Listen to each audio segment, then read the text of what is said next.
for a summer health alert, especially as you head to the pool. It's serious stuff. It's about drowning. Stars like Blake Lively are raising awareness, encouraging all parents to get CPR training. It is a simple technique that can save a life. And one mom is on a mission to make that training fun and educational. Adrienne Bankert went to one of her CPR parties. She's going to tell us more. Good morning, Adrienne. Good morning to you too, Rob. Yes, this is a story that all of us need to hear, not only our great studio audience or park audience, but also everybody at home. Drownings are the leading cause of death for children under 4, second only to birth defects. Now, this one mom is determined to save as many parents as possible from losing a child or loved one, and she's making CPR a celebration. It's a party with a purpose, complete with conversation, finger food, and, well, dummies. 18, 19, 20, 21. These so-called CPR parties teach women how to perform the life-saving technique on a child. A concept championed by mom on a mission, Laura Metro. What made you think about having a CPR party, kind of like a Tupperware party or a jewelry party? People don't want to think about being in these situations. They don't want to think about their loved ones dying. So it helps to kind of couch it a little bit. Her motivation is personal after a near-death experience with her son, Clay. In 2011, the then 3-year-old almost drowned, saved by a family friend who only vaguely knew CPR from what he'd seen on TV. Every night you go into your son's bedroom? I listened for his breath because he wasn't breathing. Clay was 3, and we were at the pool. In the 6 years since that near tragedy, the 42-year-old has hosted 150 CPR parties, reaching more than 1,000 people. Every single move that you make is critical. And Metro partners with Rescue One Training for Life for the expertise. Are you okay? Are you okay? He's not breathing. According to the CDC, 3 children die every day as a result of drowning.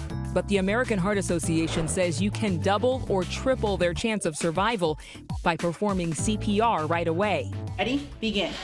Instructors say do 30 compressions at a time, pushing down hard at a rate of 100 compressions a minute. Experts even recommend singing this familiar song, Staying Alive by the Bee Gees, to help stick to that tempo. Good job. It's like riding a bike. After today, you've ridden that bike. And just like getting on a bike or remembering a catchy song, the parties are helping these ladies feel more confident and prepared in case of an emergency. Is there anything that stood out to you where you were like, okay, I'm going to keep that one? Go. Staying alive.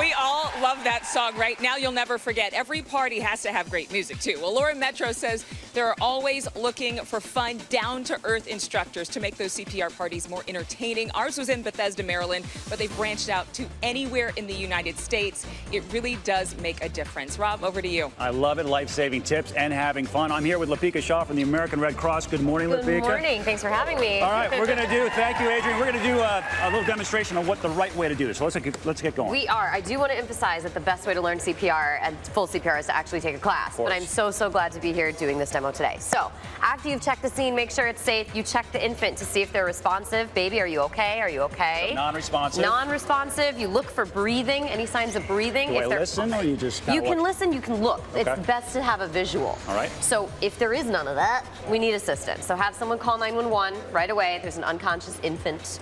And you're going to start compressions. So you place one hand on the infant's forehead, just like that. 2 to 3 fingers right in the center of the chest along the breastbone. So you can kind of see, like, my top finger is in line with the armpits.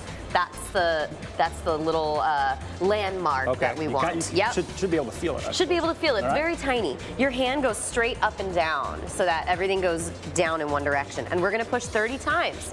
2 and 3 and 4. Staying alive. Hot. Staying alive. I love it. Staying alive. Okay. Now, what's the main differences between doing a baby and CPR on an adult? Right. So for an infant, right now we're only pushing down about 1.5 inches. Okay. And we do it 30 times.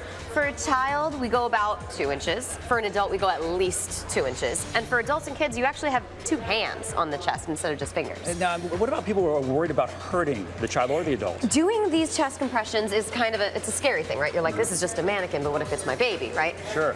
I always ask my students, what's easier to fix, a broken bone or a broken heart? You know, the bone is going to heal later on. This heart is not going to spontaneously start pumping blood. Do what you can. Keep doing it. Once you've done 30 compressions, you want to give them some oxygen, so we have to do breaths. I love it. Yeah. I love it. We got to go. Those simple tips. Get a full CPR class with Lapika Shaw.